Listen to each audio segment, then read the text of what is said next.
السلام علیکم ورحمۃ اللہ وبرکاتہ۔ معزز سامعین، آج کی ویڈیو میں ہم سپرم کے متعلق بات کریں گے۔ سپرم کیا ہے، سپرم کی مقدار کیا ہوتا ہے، سیمن انالیسس ٹیسٹ کیا ہے اور اس کے مقاصد کیا ہے۔ تو چلیے دوستوں شروع کرتے ہیں۔ سپرم کے 3 حصے ہوتے ہیں۔ سر ہیڈ اس کی مدد سے سپرم بیضے میں داخل ہونے کے لیے راستہ بناتا ہے۔ اس کا سر نیزی کی شکل کا ہوتا ہے۔ نمبر 2 باڈی، جسم۔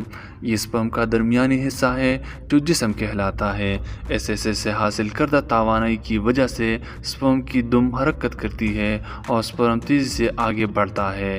نمبر 3 ٹیل، دم کی حرکت سے سپرم تیرتا ہے اور بیضے میں چھید کرنے میں کامیاب ہو جاتا ہے۔ کرم منی یعنی سپرم کے اوال، یہ اندامی نہانی میں خارج ہونے کے 1.5 منٹ بعد رحم تک پہنچ جاتی ہے۔ سپرم کی نارمل رفتار 2 سے 3 ملی میٹر فی منٹ ہوتی ہے۔ یہ عورت کے بیضے سے مل کر زائگوٹ بناتا ہے اور حمل قرار پاتا ہے۔ سپرم کو پختہ ہونے میں تقریباً 10 ہفتے لگ جاتے ہیں۔ ہر جرثومہ میں تقریباً 23 کروموسوم پائے جاتے ہیں، مگر صرف ایک جرثومہ بچہ بناتا ہے۔ ایک حصہ 1500 سپرمز فی سیکنڈ پیدا کرنے کی صلاحیت رکھتا ہے۔ ذہنی پریشانی اور ٹینشن کا شکار شخص میں یہ شرح نہایت کم ہو جاتی ہے۔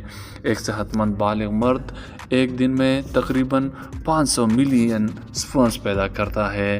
سپرم کی زندگی تقریباً 72 گھنٹے ہوتی ہے۔ اگر اندام نہانی کا ماحول تیزابی ہو تو اس کی زندگی فقط 6 گھنٹے رہ جاتی ہے۔ صحت مند سپرمز اور صحت مند اولاد۔ مرد کی کرم منی یعنی سپرم کا صحت مند ہونا صحت مند اولاد کی بنیادی شرط ہے۔ اگر مرد تمباکو نوشی، شراب نوشی، تکان کا شکار اور وائرسی امراض میں مبتلا ہو تو سپرم نہایت کمزور ہوتے ہیں۔ معزز سامعین، تحقیق سے یہ بات ثابت ہو چکی ہے کہ قدرتی اور تازہ غذا کھانے والی جوڑوں کی ہاں پیدا ہونے والے بچے ذہنی اور جسمانی لحاظ سے تندرست اور توانا پائے گئے ہیں۔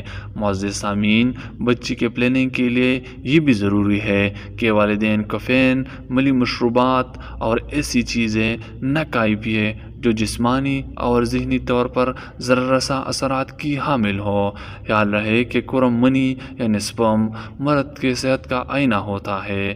صحت اچھی ہوگی تو سپرم بھی صحت مند اور تندرست ہوں گے۔ کیفین ملی اشیاء کا استعمال سپرم کو کمزور کر دیتے ہیں۔ سپرم کا سیمن انالیسز یعنی منی کا لیبارٹری تجزیہ مردانہ بانجھپن کا پتہ لگانا والا بنیادی ٹیسٹ ہے۔ کسی تشخیص سے پہلے یہ ٹیسٹ کر لینا ضروری ہے۔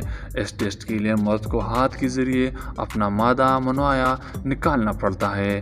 اس مادے کا آدھے گھنٹے کے اندر لیبارٹری ٹیسٹ کرایا جاتا ہے۔ ایک نوجوان مرد کی منی کے سپرمز کی طبی مقدار اس طرح سے ہے۔ نارمل ویلیو آف سپرمز، اس کی نارمل مقدار 1.5 سے 5 ملی لیٹر تک ہوتی ہے۔ نارمل سے زیادہ یا کم مقدار اثر انداز ہوتی ہے۔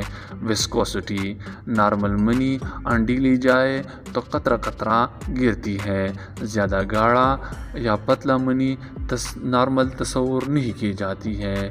لیکوڈیفیکیشن، تازہ منی 10 سے 15 منٹ میں مائع حالت میں تبدیل ہو جاتی ہے، یا زیادہ سے زیادہ 30 منٹ تک منی کو مائع میں تبدیل ہونا چاہیے۔ مائکروسکوپک ایگزام، اس معائنے میں سپرمز کی تعداد اور حرکت نوٹ کی جاتی ہے، جو کہ اس طرح ہے۔ سپرمز کاؤنٹ، نارمل سپرم کی تعداد 60 تا 120 ملین فی ملی لیٹر ہوتی ہے۔ اس سے کم سپرم کی تعداد ہو تو اولیگوسپیمیا کہتے ہیں، جبکہ سپرم کی تعداد زیادہ ہو یا سرے سے موجود نہ ہو تو اسے ازوسپیمیا کہتے ہیں۔ طبی حرکت، نارمل حالت میں سپرم کی حرکت کرنا ضروری ہے۔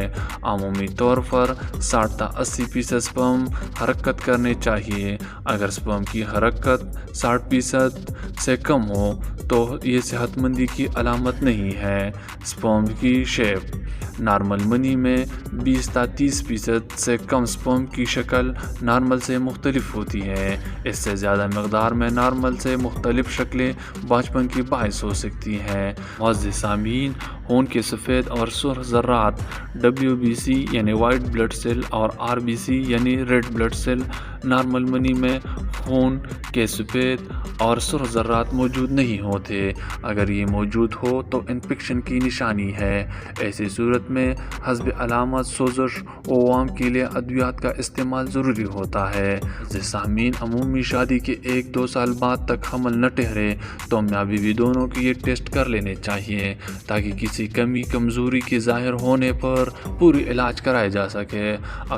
معزز سامعین، عمومی شادی کے 1-2 سال بعد تک حمل نہ ٹھہرے تو میاں بیوی دونوں کو ٹیسٹ کرا لینے چاہیے تاکہ کسی کمی کمزوری کے ظاہر ہونے پر پوری علاج کرایا جا سکے۔ اکثر مرد اپنے ٹیسٹ کرانے سے کتراتے ہیں، حالانکہ مردانہ ٹیسٹ نہایت آسان ہوتا ہے۔ عمومی طور پر منی کا تجزیہ درجہ ذیل کیفیات میں معاون ثابت ہو سکتا ہے۔ معزز سامعین، اس طرح کی مزید معلوماتی ویڈیو دیکھنے کے لیے ہمارے چینل کو سبسکرائب کریں۔ شکریہ۔